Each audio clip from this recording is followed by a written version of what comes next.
Le teff représente pas moins du tiers du budget alimentaire des ménages citadins.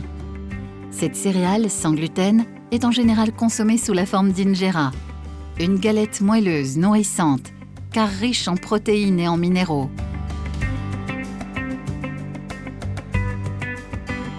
La plupart des foyers préparent eux-mêmes leur injera. Le teff et d'autres céréales sont achetés au marché et moulus chez le meunier.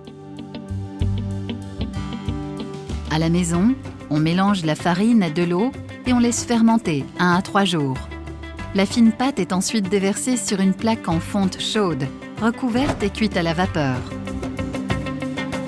Ce processus de fermentation permettrait d'améliorer la quantité de nutriments pouvant être absorbés.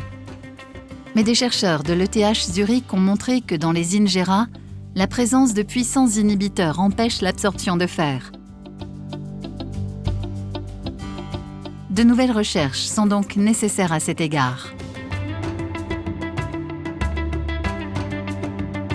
L'injera est la base des repas dans les villes éthiopiennes et la consommation de teff est un indicateur du statut économique d'une famille. Mais pour de nombreux Éthiopiens, le teff est devenu trop cher.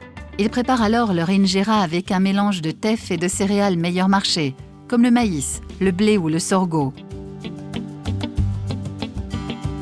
Avec l'expansion des villes et des revenus urbains, la demande pour le teff augmente.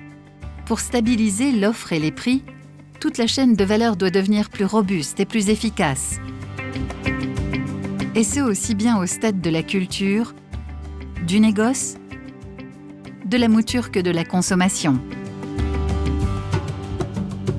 Écoutez les autres histoires pour en savoir plus sur les efforts entrepris par l'ETH Zurich pour aider les millions de personnes qui cultivent, transforment et consomment le teff.